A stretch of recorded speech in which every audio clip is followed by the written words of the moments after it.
मदीने की सरजमीन है। एक आदमी की बीवी को बच्चा होने वाला था, बच्चे की पैदाइश होने वाली थी और उसको शहद चाहिए था। दाई ने बोली कि थोड़ा शहद अगर हो जाएगा ना तो कहवा बना देंगे, तुम्हारी बीवी को चटाने से बच्चे की विलादत में आसानी हो जाएगी।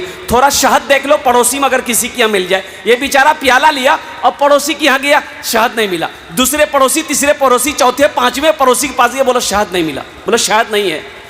एक आदमी ने कहा ऐसा करो, एक काफिला आ रहा है मदीना, उस काफिले में चले जाओ, हो ना हो तुम्हें शहद मिल जाए। ये ज़रूरतमंद था, प्याला लिया, भागा, मदीने के बाहर निकला तो देखा कि 100 ऊँट का काफिला आ रहा। कितने ऊँट का काफिला आ रहा? बोलिए बोलिए बोलिए बोलिए बोलिए। 100 ऊँट का काफिला आ रहा है। ये ज़रूरतमंद इंसान हाथ दिया आगे ऊँट वाले को, भाई रोको, और रोका, ऊँट वाले रोके, क्या बात है? बोला देखिए मेरी बीवी को बच्चे की विलादत होने वाली है, मुझे थोड़ा सा शहद चाहिए, मुझे थोड़ा सा शहद चाहिए। बोला ठीक है, अमीर से पूछ लेते हैं। अमीर से पूछा कि हज़रत इसको थोड़ा सा शहद चाहिए, दे दूँ? तो अमीर ने कहा कि ऐसा करो, ये इस ऊँट पे शहद का घड़ा बंधा हुआ था। एक ऊँट के पीठ पे 2 मिट्टी का घड़ा शहद से भरा हुआ बंधा हुआ था, लटका हुआ था, ऐसे लटका हुआ था। तो अमीर ने कहा कि एक घड़ा शहद खोलकर इसको दे दो। ये ऊँट वाले ने कहा कि हुजूर ये तो थोड़ा सा मांग रहा है। तो अमीर ने कहा कि वो अपनी हैसियत के मुताबिक मांग रहा है, हम अपनी हैसियत के मुताबिक दे रहे हैं। सुभान अल्लाह बोला तमाशा। सोचो, वो अपनी हैसियत के मुताबिक मांग रहा है, मेरी हैसियत क्या है, मैं अपनी हैसियत के मुताबिक दे रहा हूँ, ये घड़ा शहद का खोल कर दे दो। तो ऊँट वाले ने कहा कि हुजूर ये घड़ा अगर खोल लेंगे तो दूसरे घड़ा का बैलेंस गड़बड़ा जाएगा, फिर उस घड़ा को हम लोग ऊँट पर कैसे लेके जाएंगे? तो अमीर ने कहा ऐसा करो, दूसरा घड़ा भी दे दो। सुभान अल्लाह बोले तो माशाअल्लाह, दूसरा घड़ा भी दे दो। तो इस ऊँट वाले ने कहा कि हुजूर दोनों घड़ा ऊँट शहद का दे देंगे, वो लेकर जाएगा कैसे? तो अमीर ने जवाब दिया, जिस ऊँट पर घड़ा बंधा हुआ है वो ऊँट भी उसके हवाले कर दो। जानते हो वो जात कौन? वो जात कौन सी जात थी? वो शख्सियत कौन सी शख्सियत थी? इनका नाम था हज़रत उस्मान गनी रदी अल्लाह ताला अन्हु।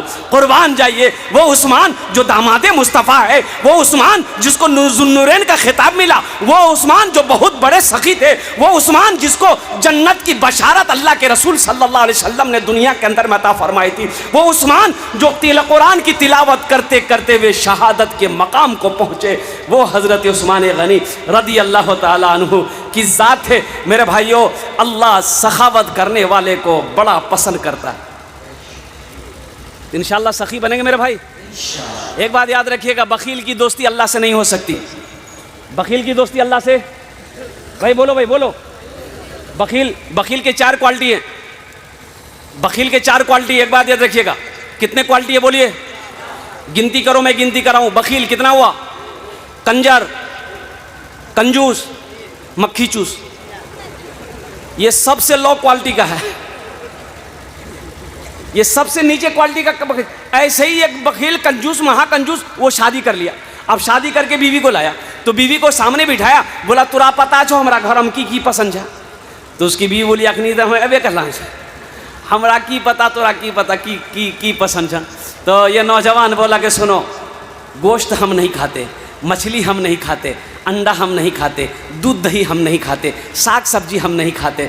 तो बीवी बोली तो की खाई जा? बोली मैं खाली दाल खाइए। तो बीवी बोली कि दाल आप खाइएगा, हम थोड़े खाएंगे। बोले नहीं, खाना पड़ेगा, इस घर में वही बनेगा जो हम चाहेंगे। बीवी बेचारी खामोश हो गई। सुबह दाल, दोपहर दाल, रात दाल, तीनों टाइम दाल। अब दाल, इतना दाल के खेलो जाए भाई, आदमी जी कौन जी? 3-4 महीना वो बच्ची दाल खा खा के सुखा के कांटा हो गई। 7 भाइयों की इकलौती बहन थी। अब वो 3-4 महीने के बाद जब मैके गई तो भाइयों ने उसको देखा, बोले कने गए दैया ते बीमार चलेगी गे, सुखा कांटा भागला। तो वो लड़की आंसू नहीं रोक पाई, बोली भैया कौन वकीलत भी आ करेला, खाली दाल खिला भैया। बोले कना गोश्त मछली? बोले ना भैया गोश्त मछली की दाग पूरी ना मारे ये लाठी लगे। बोला तुम आंसू पोछो, उसकी दाल हम लोग निकाल देंगे। एक नींद की टेबलेट दिया भाइयों ने, बोले हले खाना खो चलो जो ससुराल। राती दाल बनेबे नहीं मिला दियन खाना आ ओकरा बेहोश करे हमरा से नहीं एबो नहीं ऑपरेशन करबी ओकरो। रात में दाल बनाई नींद की 2 टेबलेट मिला दी, ये बेचारा खाया बेहोश हो गया। 4 भाई आया, कफन पूरे बदन में इसका कफन पहनाया, चारपाई उठा के दूसरे रूम में ले गया। चारों भाई 4 काले लिबास पहना, चेहरे पे निकाब बांधा, 4 कोड़ा लेके चारों भाई 4 कोना पे खड़ा हो गया। इसकी नींद की गोली की जब असर खत्म हुई तो उठ के बैठा तो देखा 4 आदमी कोड़ा लेके बैठा हुआ, मेरे बदन में कफन है। पूछल कि भैया तो आदमी कह जा?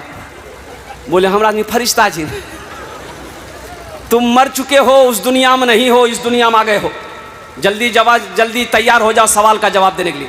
बोला कैसा सवाल?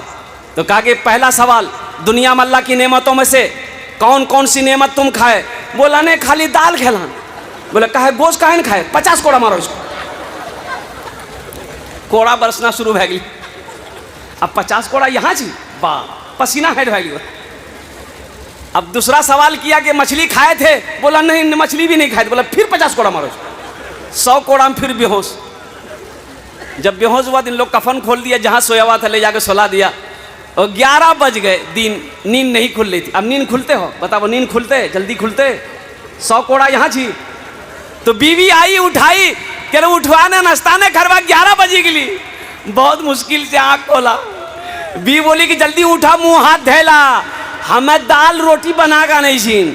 तो बीवी बोली दाल मत बनाई है, दाल का अजाब बड़ा सख्त अजाब सी। बाप राती हमें भोगती चुगलान से झोला दे, हमें कलाम चौक जैसी गोश्त भी आनवो, माछो भी आनवो, दूध भी आनवो, दही भी आनवो। सखी बनो नौजवानों, अल्लाह सखी है, सखावत करने वाले को पसंद करता है। तो मेरे नौजवानों, मेरे भाइयों, ये दुनिया तो गुजरती चली जा रही है, उम्र ख़त्म होती चली जा रही है, मौत करीब आती चली जा रही है। कब आखिरत की तैयारी करो? इबादत करो तुम सदा अपने रब की, ये दुनिया किसी की हुई है न होगी। इबादत करो तुम सदा अपने रब की, ये दुनिया किसी की हुई है न होगी। इबादत करो तुम सदा अपने रब की, ये दुनिया किसी की हुई है न होगी। यहाँ पर किसी की बनी ना बनेगी, मिलेगी तो 2 गज ज़मीं ही मिलेगी। यहाँ पर किसी की बनी ना बनेगी, मिलेगी तो 2 गज ज़मीं ही मिलेगी।